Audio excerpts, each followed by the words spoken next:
Fala, meu caro aluno, professor Sérgio Araújo com vocês aqui mais uma vez e agora com mais um episódio da série Aliviando a Insônia. Esse é o nosso segundo episódio. No episódio 1, falamos sobre a fisiologia do sono e da vigília, quais são os neurotransmissores que influenciam o sono, quais são os neurotransmissores que influenciam a vigília. Então, se você perdeu esse episódio, volta lá e assiste, porque ele é extremamente importante para entendermos a insônia primária, para entendermos o assunto da aula de hoje. Então, na aula de hoje, iremos falar sobre insônia primária e como tratar a insônia primária, e já vamos direto para o nosso PowerPoint. Você já pode ver aqui na tela que essa série ela é composta de 3 episódios. O episódio 1, onde falamos sobre a fisiologia do sono e da vigília. O episódio 2, o de hoje, onde eu vou falar sobre o tratamento da insônia primária. E o episódio 3, vou falar sobre o tratamento da insônia secundária. Secundária a quê? Muitas vezes há algumas doenças psiquiátricas, como por exemplo depressão, como por exemplo ansiedade, como por exemplo Parkinson, ou como por exemplo mal de Alzheimer. Então não percam nenhum dos 3 episódios, porque ele certamente irá agregar muito ao seu conhecimento sobre o tratamento da insônia. Então, episódio número 2, tratamento da insônia primária. Qual é o conteúdo específico da aula de hoje? O que é que nós veremos na aula de hoje? Nós dividimos essa aula em 5 partes. Na primeira parte, irei falar daquela insônia que a gente chama insônia causada por jet lag. Quando alguém viaja de um país para outro, onde o fuso horário é muito diferente, a fisiologia do sono ela demora um pouco a se ajustar àquele novo horário. O ciclo claro e escuro no outro país é muito diferente do ciclo claro e escuro do país de origem. Mas a produção de melatonina e a produção dos neurotransmissores que vão regular o ciclo sono-vigília, eles ainda estão ajustados ao país de origem. Esse intervalo de tempo para uma readaptação é chamado de jet lag. Então a gente vai falar sobre essa insônia causada quando há uma mudança de fuso horário. Também iremos falar no insônia no uso de benzodiazepínicos para tratar a insônia primária, quando é que devemos usar, quais são os benefícios, que consequências, que problemas pode trazer o uso de benzodiazepínicos para tratar a insônia primária. A insônia primária também pode ser tratada com melatonina ou com seus agonistas melatoninérgicos. Vamos falar sobre isso também. Vamos falar sobre o uso de hipnótico Z para o tratamento da insônia primária. E é claro que, como nada é isento de reações adversas, iremos falar sobre as reações adversas que podem ser trazidas com o uso desses hipnóticos Z. Agora me diz uma coisa, só por esse conteúdo, você já não acha que deveria se inscrever aqui no canal Posologia? Pois se você acha que esse conteúdo que eu vou trazer vai agregar ao seu conhecimento, vai agregar a sua formação como profissional da saúde, já se inscreve no canal, já marque o sininho com todas as notificações para que você possa ser avisado, já tem um episódio no ar, esse vai ser o segundo, e para que você não perca o 3º episódio. É claro que se você conhece algum colega, algum amigo de profissão, de faculdade que vai se beneficiar desse conhecimento sobre o tratamento da insônia, já compartilhe o vídeo com mais pessoas também. E vamos voltar para o conteúdo, porque foi para isso que você veio aqui, não é isso? Então deixa eu me apresentar. Eu sou o professor Sérgio Araújo, sou fundador aqui do canal Posologia, tenho graduação em farmácia, com mestrado e doutorado em biologia molecular e também em bioquímica. E aqui na tela você pode ver alguns dos meus contatos. tanto nas redes sociais, como também o meu e-mail. Você pode entrar em contato com qualquer um deles. Eu vou ter o maior prazer de tirar a sua dúvida. Eu vou ter o maior prazer de responder a sua pergunta, o seu comentário ou a sua sugestão também. Aqui na tela a gente pode ver também um QR Code. Caso você queira dar um passo adiante, caso você queira tirar dúvidas diretamente comigo, caso você queira ter acesso a vídeos exclusivos para os membros do canal, se atualizando de uma forma cada vez mais precisa no mundo da farmacologia, considere também se tornar membro do canal Posologia. Então vamos começar a nossa aula de hoje com o caso clínico 1. E se você já assistiu alguma aula das séries Aliviando, você sabe que toda ela é contextualizada com casos clínicos. Todas as aulas, elas precisam ser aplicadas. Você precisa, no final, entender que o assunto ele não pode estar solto, ele precisa estar contextualizado e você saber em que momento aquela informação, em que momento eu vou usar aquilo ou aquilo outro. Por isso que todas as aulas aqui contidas, elas são aplicadas, todo o conhecimento vai ser aplicado com um caso clínico. E esse caso clínico diz o seguinte: é uma mulher, a mulher de 31 anos, ela solicita um medicamento para o tratamento da insônia. E a gente vai ver na aula de hoje o conceito de insônia. Porque o que nós vimos no episódio 1 foi apenas o que é sono e o que é vigília. Como é que funcionam os mecanismos fisiológicos no sono e como é que funcionam os mecanismos fisiológicos na vigília.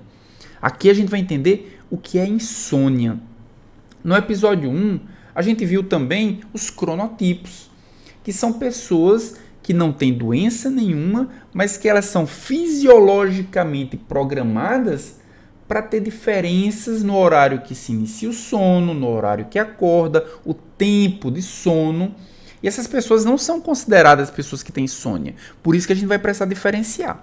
Mas, pelo nosso caso clínico, essa mulher está precisando de um medicamento para tratar a insônia.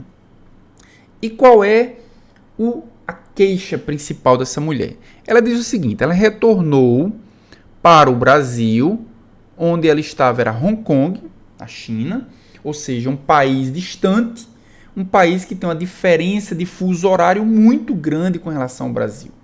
Então ela retornou de Hong Kong para o Brasil apenas há 2 dias. E aqui eu queria abrir um parêntese. Quando alguém faz uma viagem para um outro país que tem um fuso horário muito diferente, o ciclo claro e escuro ele muda muito. Mas a fisiologia de secreção hormonal e de neurotransmissores, ela precisa de um tempo para se adaptar a esse novo ciclo claro e escuro. Por isso que quando alguém sai de Hong Kong e vem para o Brasil, o ciclo claro e escuro por alguns dias é o de Hong Kong e não do Brasil. A secreção de melatonina nessa mulher, ela está sendo produzida em horário completamente diferente daquele do Brasil. Por isso, esse jet lag é esse intervalo de tempo na qual há necessidade de que o ciclo claro e escuro do país de destino ele comece a orientar de fato a produção da melatonina para que o sono seja natural, no horário naturalmente previsto. Então agora ela está tendo dificuldades, depois que ela chegou de Hong Kong, está tendo dificuldades para dormir. Quando ela chegou lá em Hong Kong, na ida, ela foi dormir imediatamente às 16 horas. Por que será que ela foi dormir imediatamente às 16 horas? Porque lá em Hong Kong era 16, mas no país de origem dela, no Brasil, não era 16. No país de origem era madrugada. No país de origem, de fato, era para ela estar dormindo, porque o pico de melatonina ela aconteceu no horário do país de origem. Estava programado para ser produzido no horário do país de origem. Então ela foi dormir às 16 horas e acordou às 3 horas da manhã no país que estava, no país de destino às 3 horas, mas no país de origem era tarde. Por isso que houve esse desajuste. Seu padrão do sono se ajustou à visita em aproximadamente 6 semanas em Hong Kong. Então, depois que ela estava 6 semanas em Hong Kong, o padrão de sono dela se ajustou. A quantidade de melatonina, o pico de melatonina produzido se ajustou ao ciclo claro-escuro. Mas levou 6 semanas para esse ajuste acontecer. Mas ao voltar para o Brasil, ela agora leva de 3 a 4 horas, de 2 a 3 horas para adormecer. Vai precisar de mais algumas semanas para se ajustar. E aí que está o problema. Será que essa paciente, será que essa pessoa tem tempo para esperar 6 semanas para ter um novo ajuste? Às vezes não tem. Às vezes ela tem compromissos, às vezes ela tem trabalho, às vezes ela tem demandas, prazos. E ela não pode simplesmente trocar a noite pelo dia, porque o jet lag está obrigando ela a dormir no horário em que ela deveria estar dormindo no país de origem e não no país de destino. Por isso que essas pessoas que têm insônia por jet lag, que é uma insônia primária, por alteração de fuso horário, muitas vezes precisam de tratamento, principalmente para resolver uma demanda imediata, mas que elas vão naturalmente se ajustar depois de algumas semanas. Ela tem dificuldade de acordar de manhã. Claro, ela demora a dormir, ela também demora a acordar. Muitas vezes despertando apenas depois do meio-dia, porque isso é condizente com o país que ela estava, né, que é Hong Kong. Ela precisa estar alerta durante o dia para exercer seu papel de professora, e isso ela não conseguia porque ela estava desajustado. Ela simplesmente não conseguia ter a vigília necessária no horário em que no país que ela estava, no Brasil, era necessário. Vamos entender um pouco mais sobre esse caso clínico. EP não tem comorbidades. Que comorbidades são essas? Aquelas que eu expliquei. A insônia secundária a uma depressão, a uma insônia secundária a ansiedade, Alzheimer, mal de Parkinson.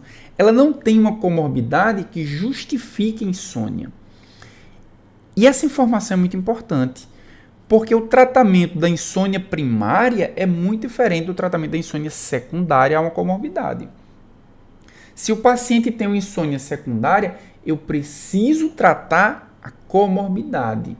Se o paciente tem insônia primária, eu preciso tratar a insônia porque eu sei que vai ser um ajuste temporário que muito provavelmente com o tempo ele vai naturalmente se ajustar. E ela também nunca tomou medicamentos para dormir. Ela tem usado apenas pseudoefedrina à noite porque ela voltou de Hong Kong com uma congestão nasal. E a pseudoefedrina tem essa função.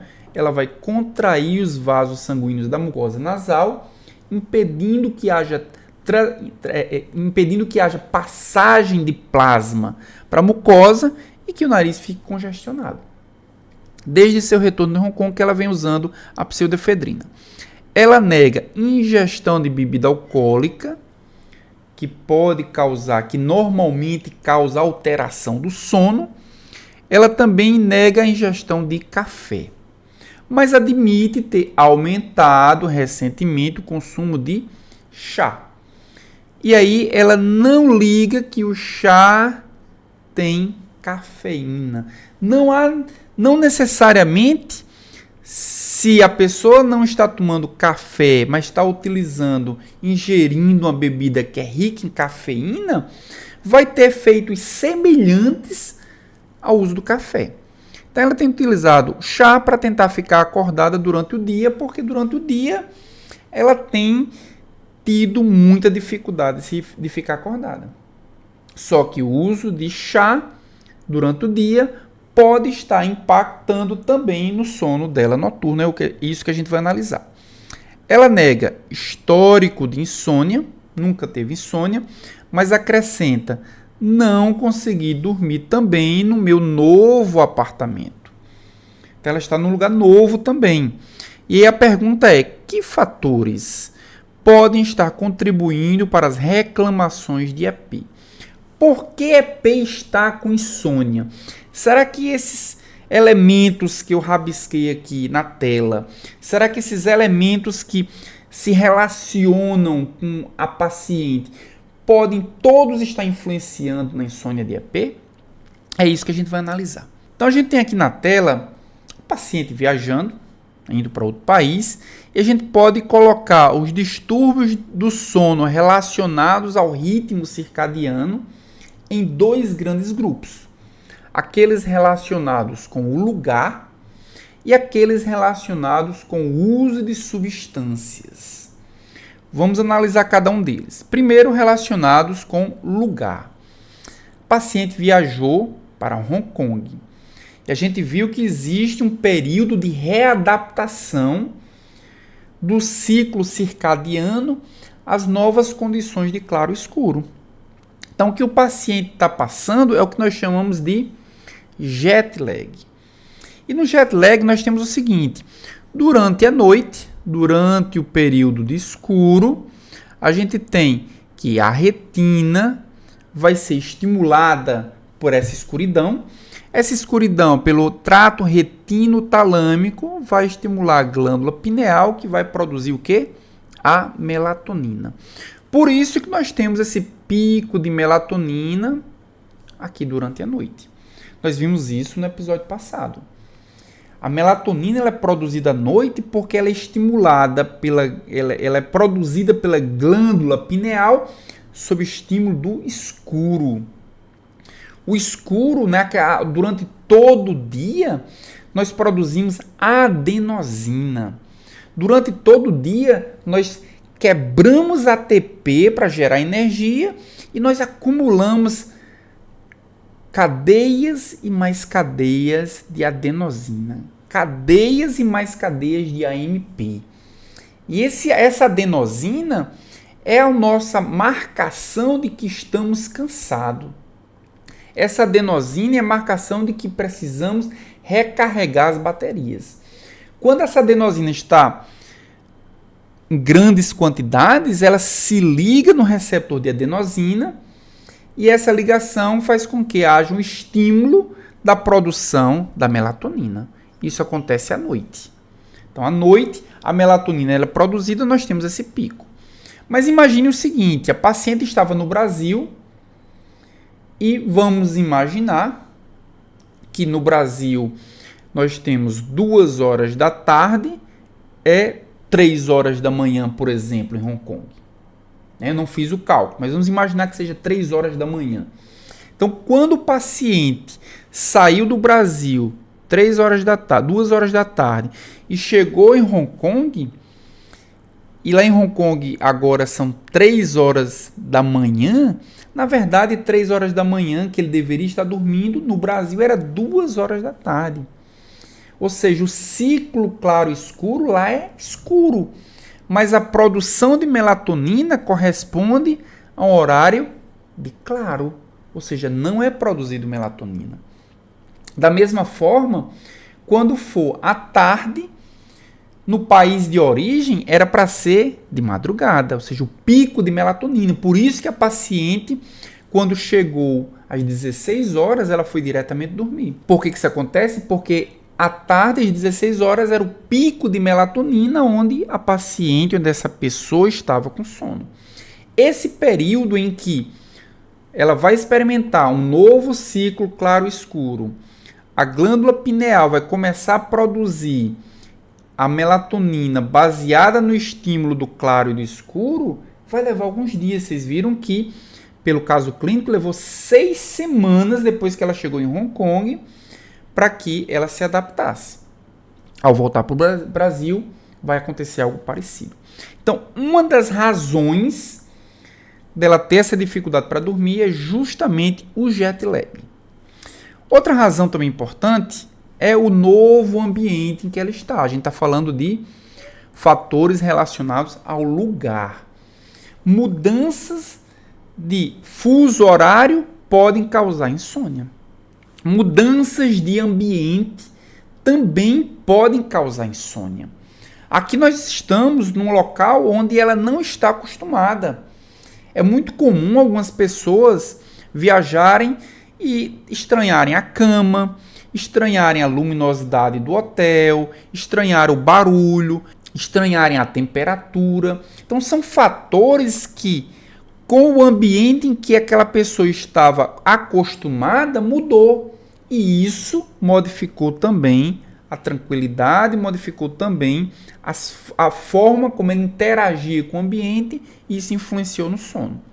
Então são dois fatores que certamente para essa paciente vão estar impactando no sono dela. O jet lag, que ela só chegou a 2 dias de Hong Kong, e o fato dela estar num ambiente diferente do que ela estava acostumada. E relacionado às substâncias, o que é que ela vinha fazendo uso que pode estar influenciando no sono da paciente? Primeiro, ela estava usando a pseudoefedrina para congestão nasal.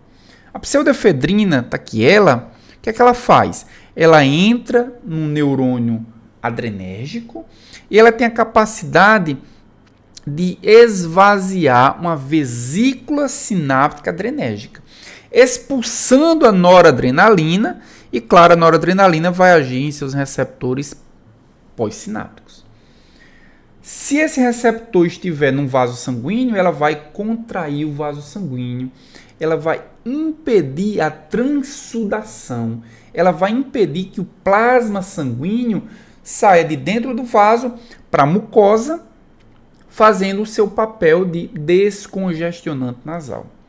A questão é que pseudoefedrina pode atravessar a barreira hematoencefálica, pode aumentar os níveis de noradrenalina no sistema nervoso central. E nós vimos no episódio passado que noradrenalina está relacionado com a vigília. Então, o uso de pseudoefedrina pode aumentar os níveis noradrenérgicos centrais, aumentando assim o ciclo da vigília. Então, essa também pode ser uma contribuição. E como nós vimos, a paciente também está fazendo uso de chás estimulantes, chá à base de cafeína. E qual é o papel da cafeína na insônia dessa paciente?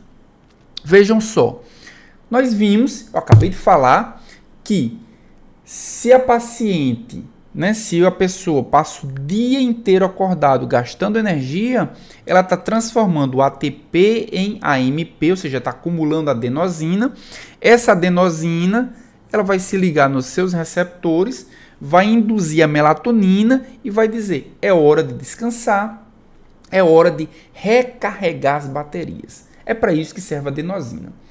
Só que quando nós ingerimos café ou alguma bebida rica em cafeína, o que nós estamos fazendo é produzindo um composto ou inserindo um composto que vai se ligar dos receptores de adenosina, impedindo que a própria adenosina se ligue nesses receptores. Por isso que a cafeína ela é um estimulante neurológico. Por isso que as pessoas que utilizam café próximo do horário de dormir, elas têm algum grau de insônia, porque elas estão impedindo que a molécula que vai liberar, que vai dizer que é hora de dormir, ela se liga ao seu receptor. E vejam que ela se liga ao receptor de adenosina aproximadamente 30 minutos depois que ela é ingerida. Então, 30 minutos depois, nós já temos um efeito da indução da insônia. E a cafeína vai ter uma biotransformação, vai se transformar em paraxantina 90 minutos depois, e a paraxantina também tem capacidade semelhante de se ligar aos receptores de adenosina, impedindo que a adenosina se ligue aos seus próprios receptores. Então, o que nós percebemos é uma alteração do eletroencefalograma com o uso da cafeína. Isso aqui é o uso agudo da cafeína, passando aqui de um estado de sono para um estado de vigília. Com o uso crônico da cafeína, o que é que nós esperamos? Então vejam aqui, cafeína foi ingerida em um dia, no dia seguinte cafeína, no próximo dia cafeína, e nós temos vários dias ingerindo cafeína. Da mesma forma que foi mostrado anteriormente, essa cafeína se liga no receptor de adenosina, impedindo que a adenosina se ligue. Só que a adenosina vai se acumulando, E esse aumento dos níveis de adenosina, eles fazem com que o próprio neurônio ele aumente também os níveis de receptores, é o que se chama de upregulation. Aumenta os números de receptores de adenosina. O aumento do número de receptores de adenosina vai fazer com que haja mais espaço para a adenosina se ligar, mas ao mesmo tempo também novos alvos para mais moléculas ou de cafeína ou da paraxantina. Então, o que nós percebemos é que, com o tempo, o paciente ele acaba tendo, depois que ele está utilizando a cafeína por muito tempo, com o tempo nós observamos que, pelo eletroencefalogramas, nós temos aqui um sono de rebote, um sono muito profundo pelo excesso de adenosina, pelo excesso de receptores de adenosina, e quando aquela pessoa para de usar a cafeína ou a bebida rica em cafeína, o que nós observamos é um rebote desse sono que estava acumulado. Então, o que é PTEM? É de fato insônia? Vamos analisar a definição de insônia para a gente poder entender essa questão. Insônia é o seguinte: é um distúrbio do sono, nós temos vários distúrbios do sono, um deles é insônia, na qual o paciente se queixa de insatisfação do sono. Insatisfação com a quantidade de sono. Nós vimos pelo episódio passado que tem pessoas que são dormidores pouco e dormidores longos. Mas, mesmo os dormidores pouco, eles quando dormem 6 horas, quando dormem 6 horas e meia, quando dormem 7 horas, eles estão satisfeitos com aquela quantidade de sono. A questão aqui é a insatisfação com a quantidade e insatisfação com a qualidade do sono.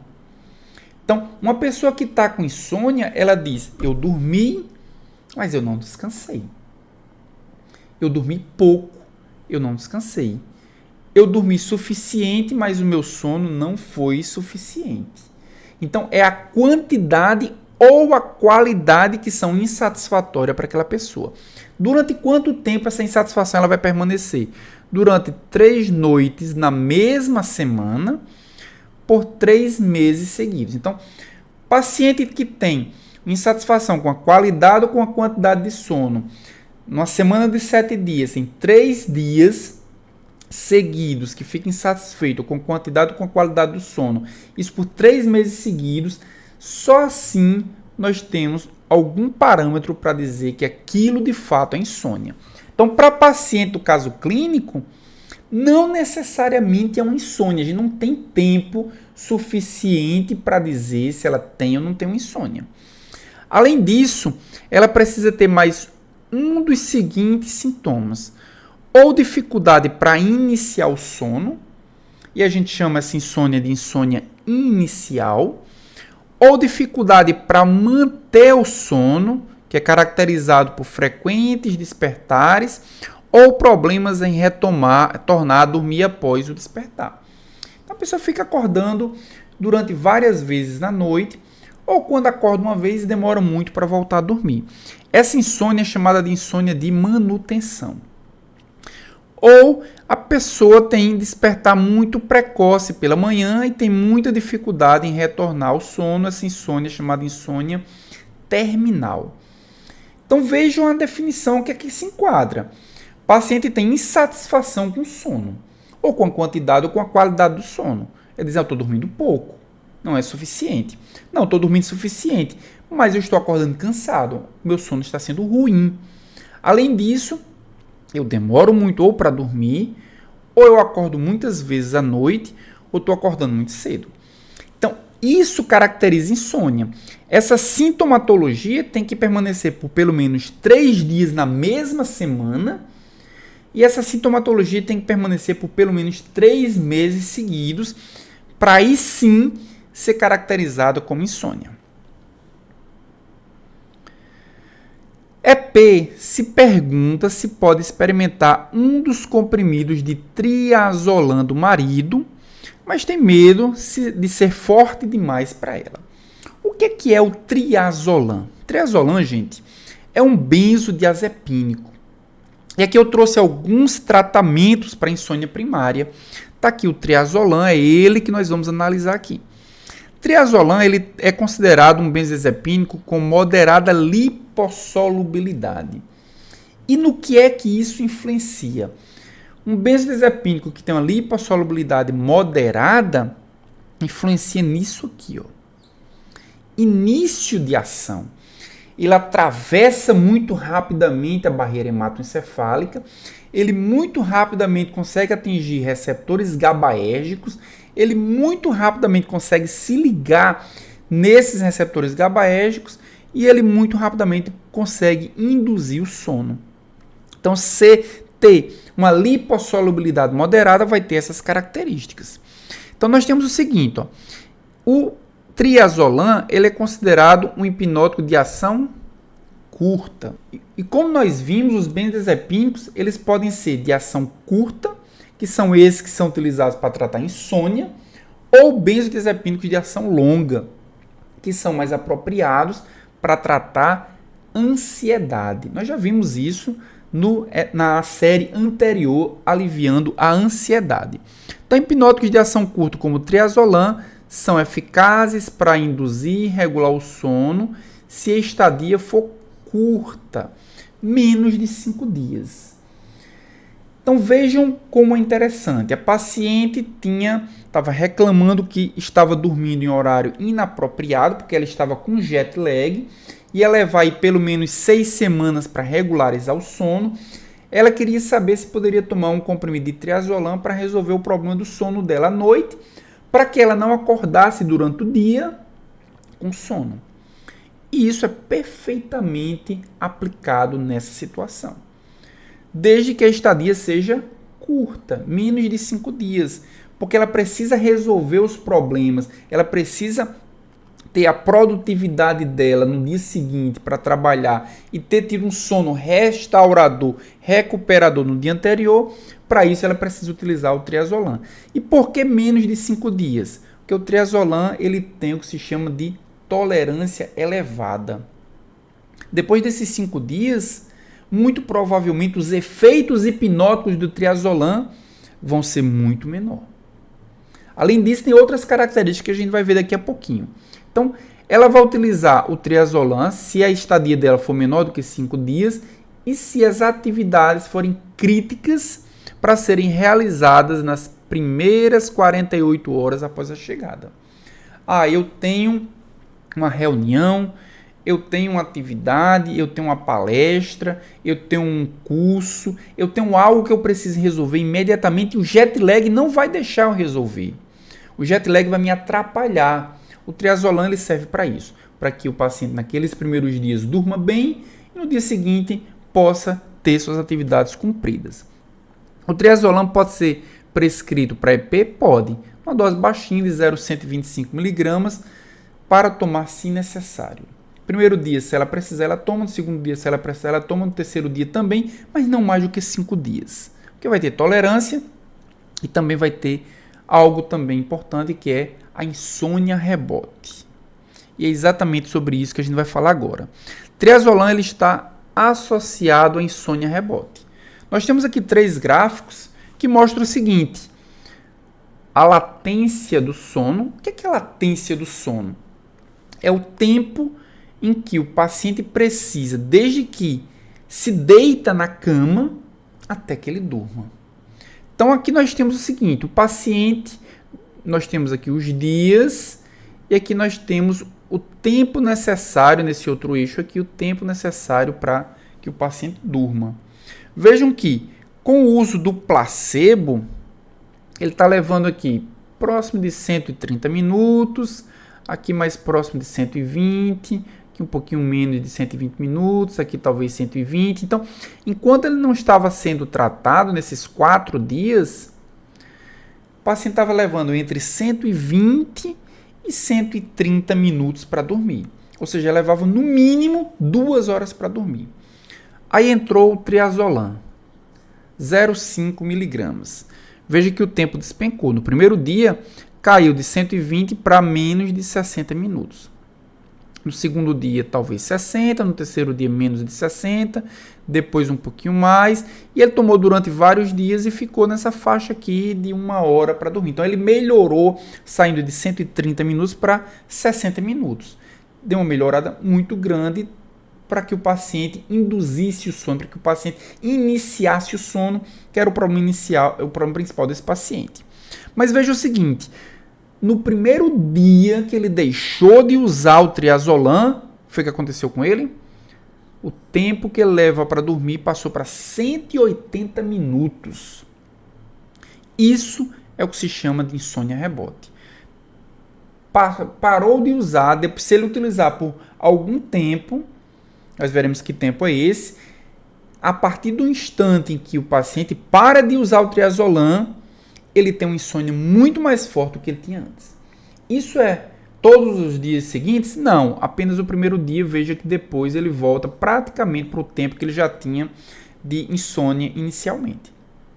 Por quê? Porque aqui não foi resolvido o problema, foi apenas induzido o sono. Então, o triazolam é para ser um medicamento para ser utilizado por um período curto de tempo, para que o paciente possa considerar essas mudanças entre fusos horários.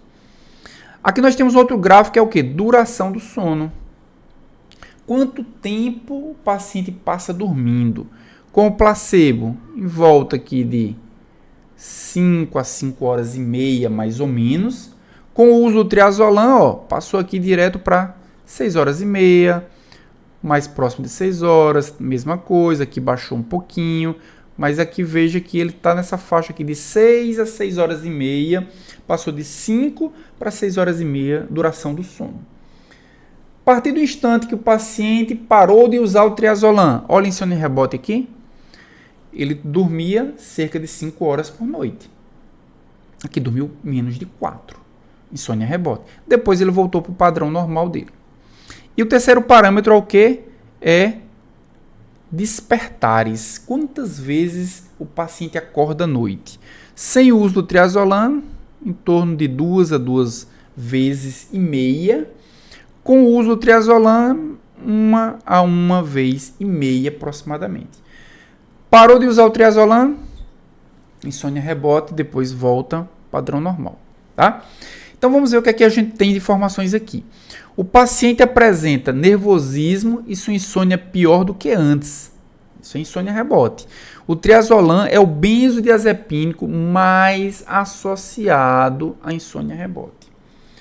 Então, se o paciente vai utilizar triazolam, a gente já espera que, se ele utilizar por um período mais prolongado de tempo, além da tolerância, insônia rebote é algo que a gente vai esperar.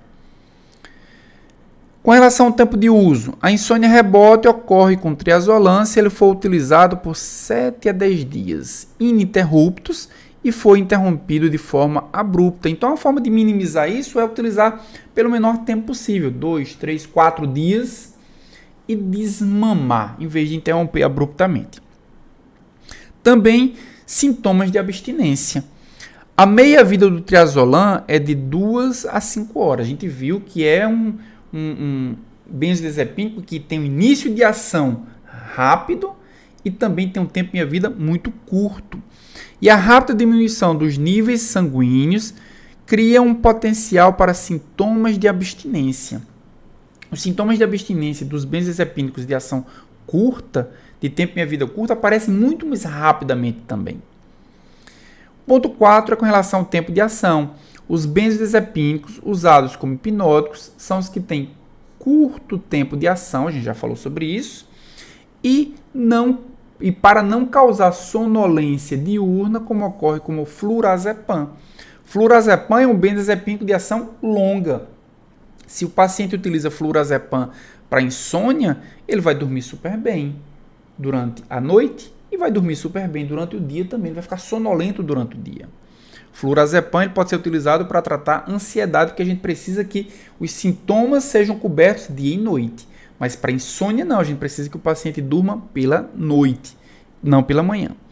O ponto 5 são as ações terapêuticas do triazolam.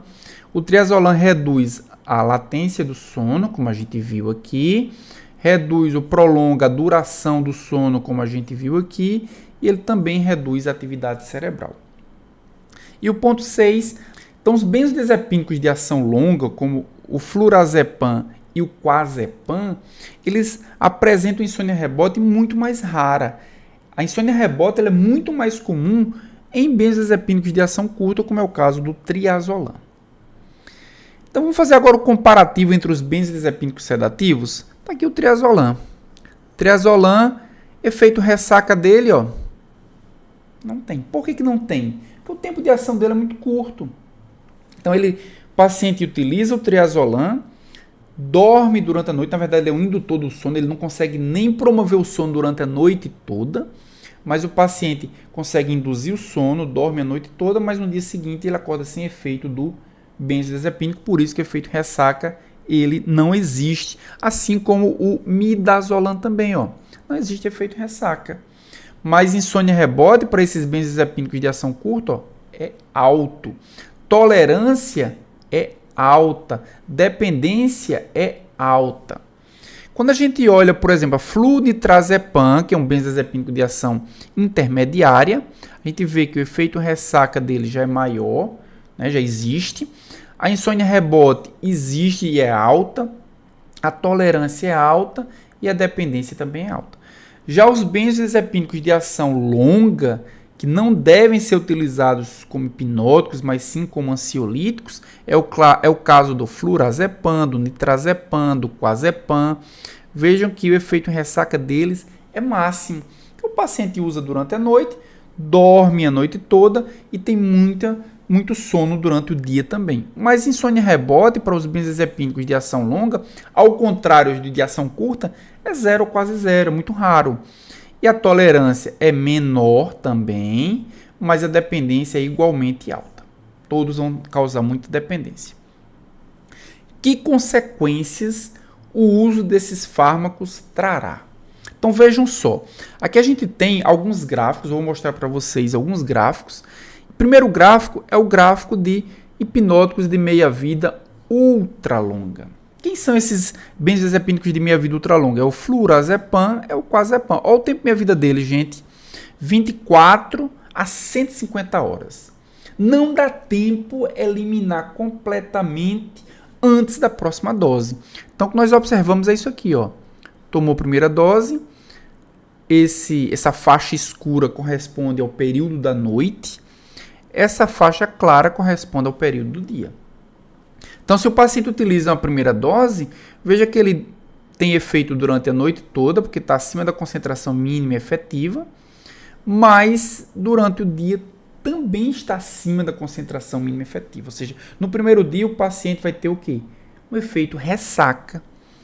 Tomou a segunda dose, foi lá para cima, durou a noite toda e ficou muito acima, e veja que a tendência é o quê?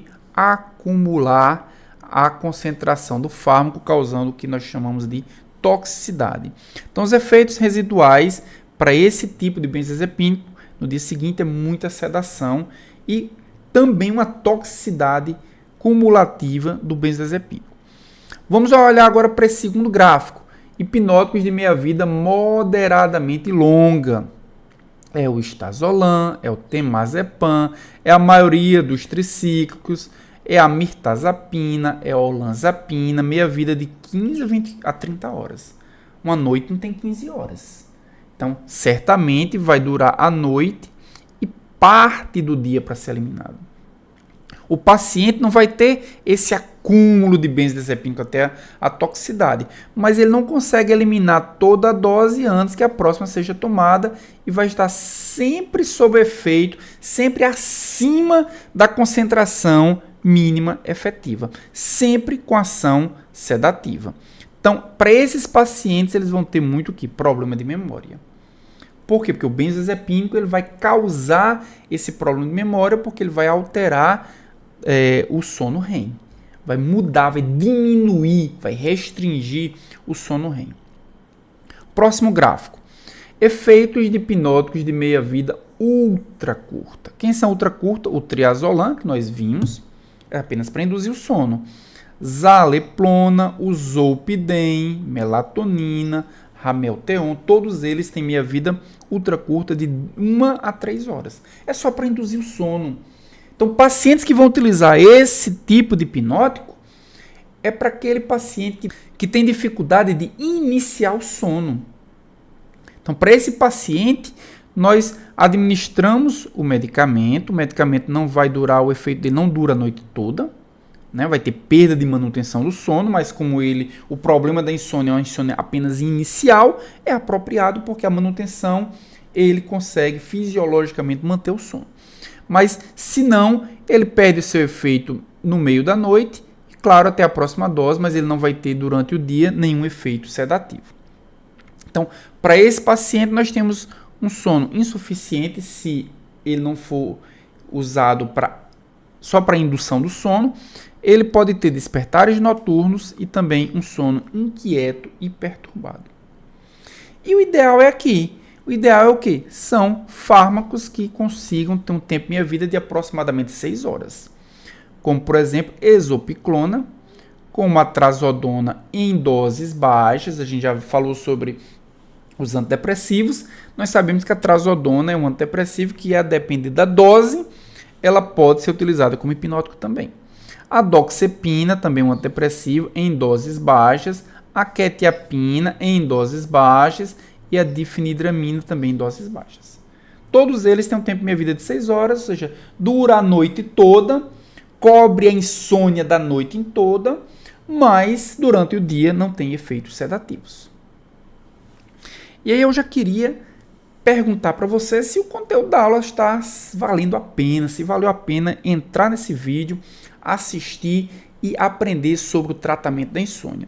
Se você acha que está valendo a pena, já marque aqui no gostei, já compartilhe esse vídeo com outras pessoas. Tem um botão aqui embaixo que é para você se inscrever no canal e tem um QR Code para você ser membro do canal, caso você considere se atualizar continuamente nesse mundo da farmacologia. Vamos voltar aqui para o nosso conteúdo.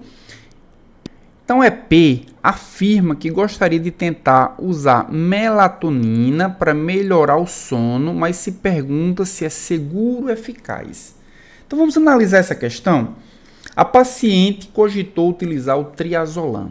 E a gente viu que era pertinente, ele induzia o sono, ele tem um tempo em vida curto, ele favorecia a paciente ser produtiva no dia seguinte. A questão é alta tolerância do triazolam e a chance de ter insônia rebote, se ela utilizasse por um tempo muito prolongado. Só que como ela estava com um problema de jet lag, certamente ela precisaria utilizar o triazolam por muito mais tempo até se adaptar ao novo fuso horário. Então isso não seria apropriado, por isso se cogitou, em vez de usar o triazolam, que seria apropriado apenas para resolver pontualmente, eu vou ter uma reunião de seguinte, ela é muito importante, o triazolam vai fazer dormir melhor e eu não ficar sonolento no dia seguinte. Mas se eu for usar isso até me adaptar do jet lag, não dá. Então por isso a melatonina vai entrar nessa história aqui para a gente poder fazer análise. Só que para a gente fazer essa análise da melatonina, eu dividi essa análise em 4 partes. Primeiro, a produção endógena da melatonina. Depois vamos analisar a cinética de produção da melatonina, a influência da idade na produção da melatonina e as indicações da melatonina. Então vamos primeiro analisar a produção endógena. Olha só, nós vimos que a melatonina é produzida quando há diminuição da luz. A diminuição da luz, a fase de escuro, é estimulante, estimuladora para a produção de melatonina, porque a ausência de luz passando pelo trato retinotalâmico vai estimular a glândula pineal a produzir a melatonina, que tem esse nome químico, N-acetil 5-metoxtriptamina. E aí a pergunta é, com quem se parece a melatonina? Já aproveita e coloca aqui nos comentários. Então já dá uma pausa nesse vídeo, analise, reflita sobre a estrutura química da melatonina e coloca aqui nos comentários. Melatonina se parece com... Talvez a resposta lhe surpreenda. Então vamos analisar a via biosintética da melatonina. A melatonina ela é sintetizada a partir do triptofano. Nessa via é formada 5-hidroxitriptofano, depois 5-hidroxitriptamina. Opa, 5-hidroxitriptamina, será que é algo parecido com o que você conhece? 5-hidroxitriptamina é exatamente a serotonina. A partir da 5-hidroxitriptamina, a partir da 5-hidroxitriptamina é produzido N-acetilserotonina e só então a melatonina. E aí a gente começa a entender que alguns pacientes que têm depressão também têm insônia. Então, quais são os pacientes que têm depressão e têm insônia? Aqueles pacientes onde a deficiência está na via da serotonina, onde a deficiência na produção do neurotransmissor serotonina. Então, esse paciente não consegue também sintetizar melatonina. Consequentemente, ou pelo menos não em quantidades satisfatórias. Consequentemente, o paciente vai ter depressão e também insônia. Então, a gente começa a ter alguns aspectos, principalmente relacionado com a depressão, principalmente relacionado com a insônia secundária a uma depressão. Segundo aspecto, se relaciona com o quê? Com a cinética de produção da melatonina. Qual a melhor hora para se administrar melatonina? A gente tem um gráfico aqui mostrando o seguinte. Uma pessoa que produz, a linha azul, é uma pessoa que produz normalmente melatonina, perfil normal de melatonina. Veja que nós temos aqui, durante o dia, a produção realmente é muito baixa. Cerca de 5 picogramas por ml. A produção começa a aumentar aqui por volta das 21 horas. E ela vai aumentando e atinge o pico, A gente viu que isso é variável a depender do cronotipo. A gente está falando do cronotipo indiferente. Por volta de 3 horas da manhã, a gente tem uma produção máxima de melatonina e depois ela tende a cair, que vai começar a ser sintetizado o cortisol. Uma pessoa que tem deficiência de melatonina, essa curva verde aqui, tem um perfil muito parecido. O que vai mudar o quê? É que o pico não vai atingir o máximo, mas o perfil é muito parecido. Então, o melhor horário para a gente administrar melatonina é que por volta das 20 horas, antes da produção endógena da própria melatonina. Por quê? Porque você vai ter receptores disponíveis. E quando a melatonina endógena se liga, após as 23 horas, os receptores vão estar saturados da melatonina endógena, mas a quantidade de melatonina é insuficiente para induzir o sono de forma satisfatória. Por isso que administrar às 8 horas vai ocupar todos os receptores com a melatonina exógena ou com o agonista de melatonina, caso seja também o que foi administrado. Segundo aspecto se refere à idade. O que nós podemos ver aqui? Os picos de melatonina, aqui nós temos a hora e os picos, e nós temos as idades. 35 anos, atinge ali próximo de 150 picograma por ml. Veja com 75 anos, cerca de 5 vezes menos melatonina com envelhecimento. Então, com envelhecimento, a produção de melatonina é reduzida.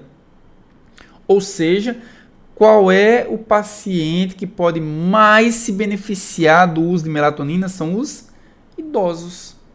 Vão se beneficiar muito porque a gente diminui essa diferença aqui. Um outro aspecto que nós precisamos analisar com relação à administração da melatonina é para que paciente a melatonina vai ser útil. A melatonina vai ser útil principalmente para regular, para induzir o sono, claro, mas para regular essa mudança de jet lag, essa mudança de fuso horário, essa mudança no relógio biológico do paciente. Quando a gente olha essa imagem aqui, a gente consegue entender perfeitamente. Imaginemos o seguinte, que o paciente ele saiu do seu país de origem, e lá no seu país de origem, claro, a melatonina ela é produzida aqui correspondente a essa faixa verde. Das 9 da noite às 9 da manhã é o horário normal de produção da melatonina, com pico aqui provavelmente por volta das 3 horas da madrugada. Isso é no país de origem.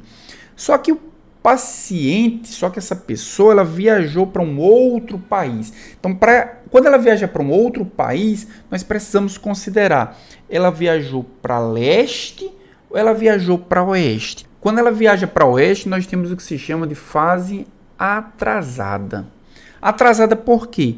Porque às 9 da noite, que é quando começa a produção de melatonina no país de origem, no país de destino, vai ser 3 horas da tarde. Ou seja, está atrasado. Se está atrasado, ao chegar no país de origem, esse paciente certamente vai ter um pico de melatonina em um horário completamente diferente do país de origem.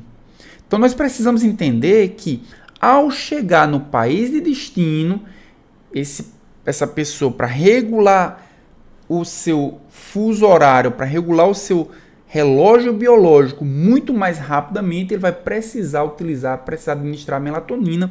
E qual o melhor horário para administrar melatonina? Aproximadamente no horário próximo ao início de produção de melatonina no país de destino, ou seja, corresponde a mais ou menos aqui aproximadamente 4 a 5 horas da manhã do país de origem, que vai ser mais ou menos 9 horas no país de destino. Agora, quando essa pessoa viaja para um país a leste, nós temos o que se chama de fase adiantada. Por que fase adiantada? Porque o horário que se inicia a produção de melatonina no país de origem vai ser 3 horas da manhã no país de destino. Então, a gente precisa administrar melatonina correspondente às 9 horas no país de destino, ou seja, exatamente aqui, ó, a administração da melatonina vai ser correspondente aproximadamente a 3 horas da tarde no país de origem. Então vejam que, regra geral, para aquela pessoa que quer se adaptar mais rapidamente, o relógio biológico, o novo fuso horário, o mais recomendado é no país de destino usar a melatonina no horário correspondente ao horário onde a melatonina seria produzida fisiologicamente. Isso vai acelerar bastante a produção da melatonina endógena. E aí nós temos algumas condições em que podem ser administrados, né, que é recomendado o uso da melatonina.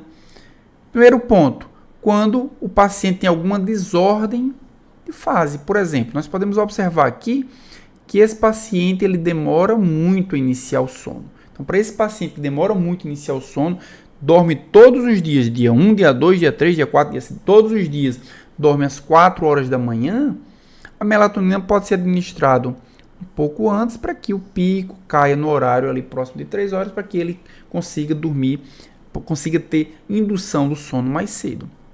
Também quando o paciente ele tem um ritmo também inadequado, veja que em um dia ele começou a dormir às 8 horas, no dia 2 um pouco mais tarde.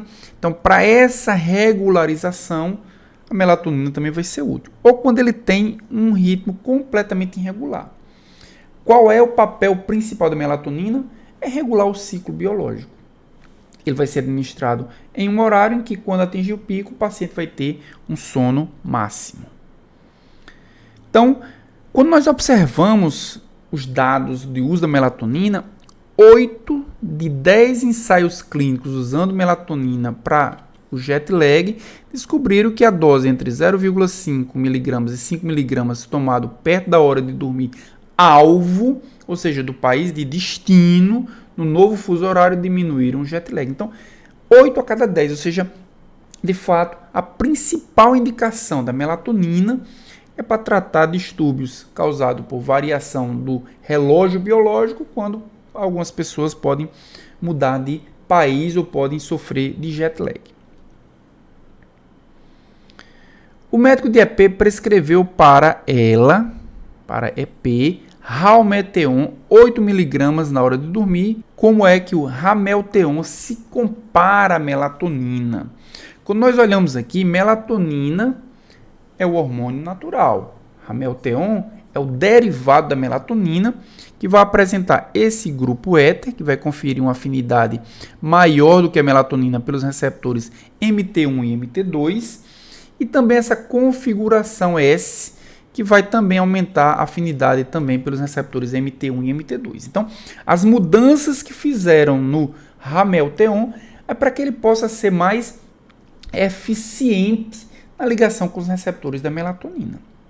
E o que é que essa ligação vai trazer de impacto? O que é que faz o Ramelteon? Então, o Ramelteon se liga em receptores MT1, se liga em receptores MT2. Ao se ligar em MT1, ele regula a sonolência, ou seja, aquela indução do sono. E ao se ligar em MT2, ele regula a mudança de fase do dia para a noite. Então, ele é mais eficiente do que a melatonina. O tempo meia-vida é parecido, mas ele é mais eficiente que a melatonina porque ele consegue se ligar com maior afinidade pelos receptores MT1 e MT2. Quais são as aplicações clínicas do Ramelteon? Primeiro, é aprovado para tratamento da dificuldade em adormecer. Aquela indução do sono, é para isso que ele serve.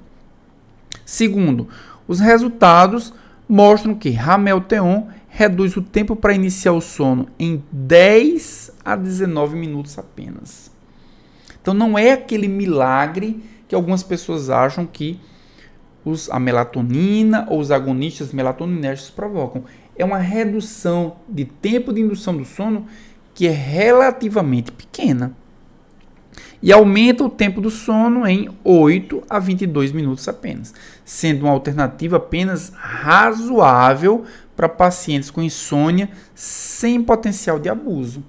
Então, a principal indicação dele é o quê? Para regular o jet lag, isso é importante, mas aumentar o tempo de sono ou diminuir a latência do sono só se o paciente não puder utilizar um medicamento que por causa da dependência, por causa do abuso.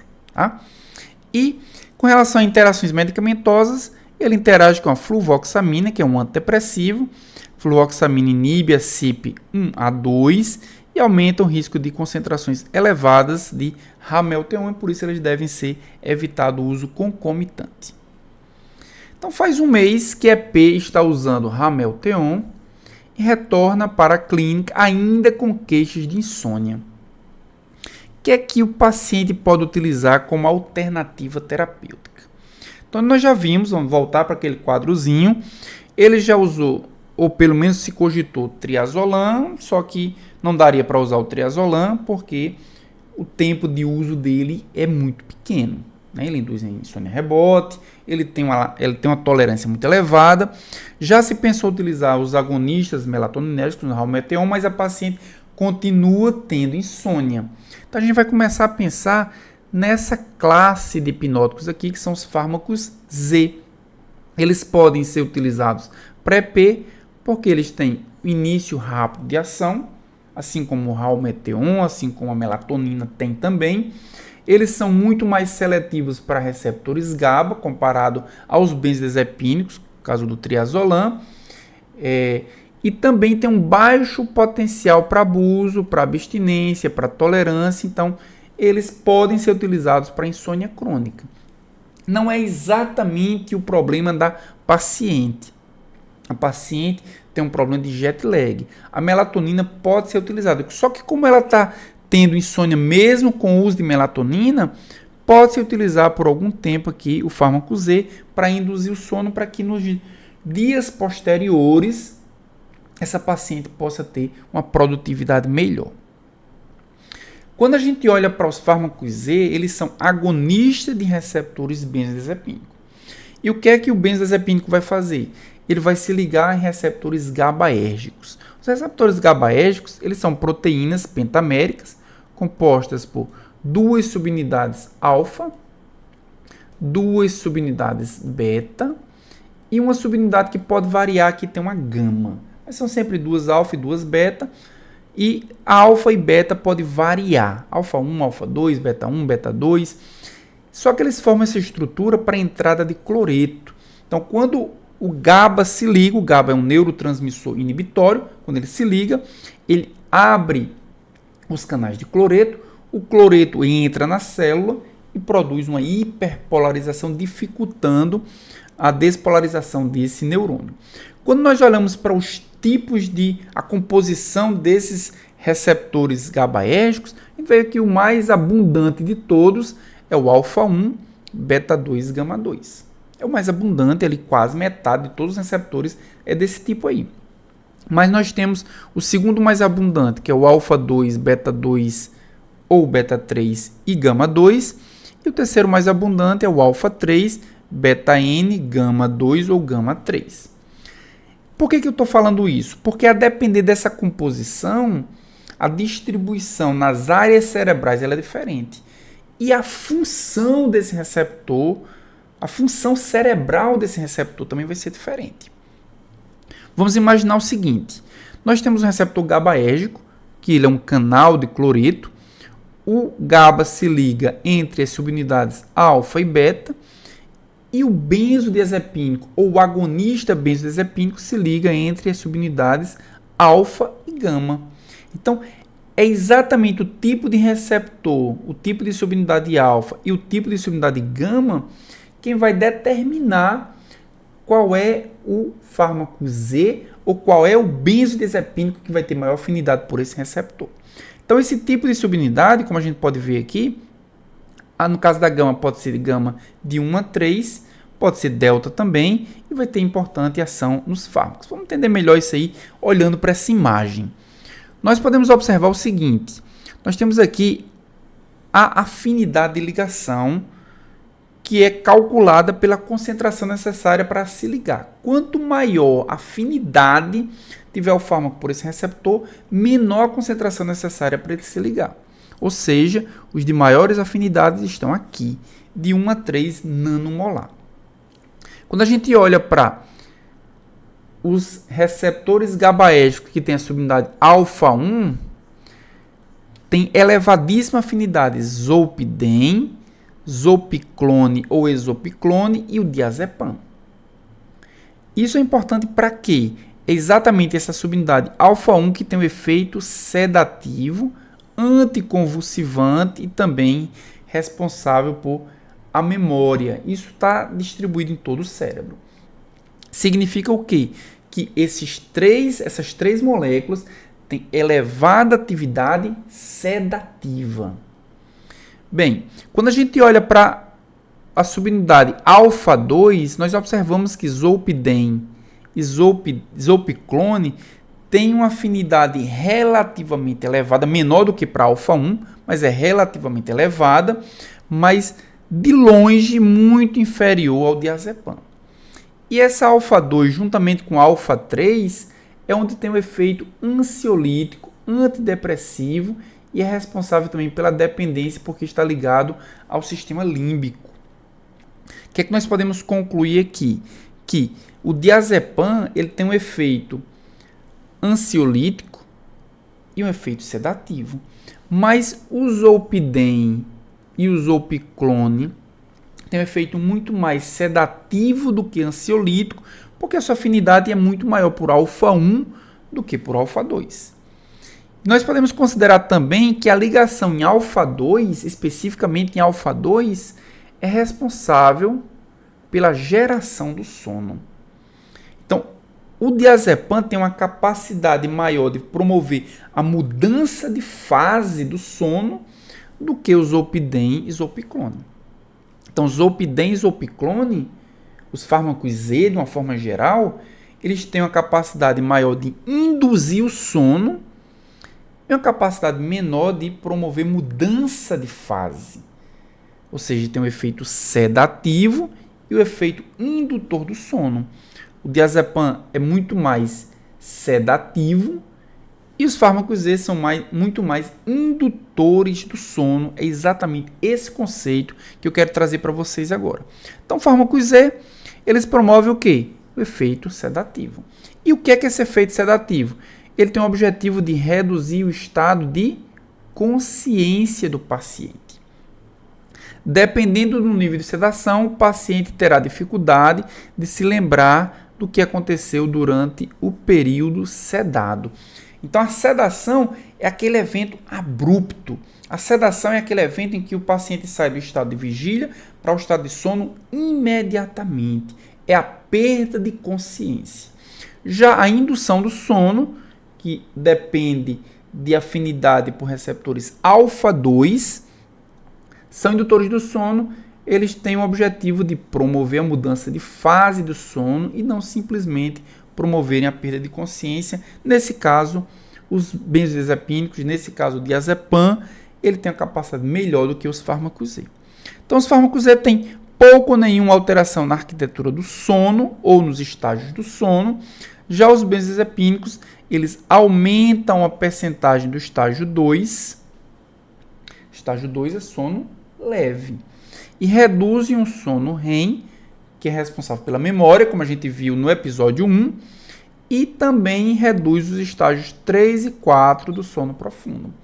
Ou seja, o diazepam, apesar dele promover mudança de fase, ele não promove um sono restaurador, porque ele muda a arquitetura do sono. Já os hipnóticos, eles induzem rapidamente o sono, mas eles não alteram drasticamente a arquitetura do sono. Então, vamos ver um pouquinho as diferenças entre os fármacos Z. O zolpidem. O zolpidem ele é absorvido rapidamente, tem um pico sérico em 1h30, que faz com que ele seja um indutor muito bom do sono, induzindo o sono muito rapidamente. Ele vai ser eliminado em aproximadamente 2h30. Infelizmente, ele é metabolizado pela enzima CYP3A4, ou seja, tem muita interação dentre elas diltiazem e fluoxetina, que são inibidores dessa enzima, e ele deve ser tomado com o estômago vazio, porque a alimentação promove uma absorção mais lenta. Então, se ele for tomado com um estômago com alimento, ele tem uma absorção mais lenta, com o estômago vazio, a absorção dele vai ser mais rápida. Reação adversa principalmente é sonolência. Claro, se ele for utilizado enquanto ele não estiver durante o dia, ele vai causar uma sonolência muito abrupta. E problemas de desempenho também. Zaleplon, o Zaleplon, melhor dizendo, tem uma meia-vida de eliminação de 1,1 hora, tem menor probabilidade de causar sedação diurna, tem um tempo de meia-vida menor, menor potencial para interações medicamentosas, porque não sofre influência de nenhuma CYP. Tem menos efeitos também na memória, comparado ao zolpidem, e também menos efeito no desempenho psicomotor, e pode causar tontura e pode causar cefaleia como reações adversas. E a exopiclona mantém eficácia sem tolerância após 6 meses de uso contínuo, isso é muito bom.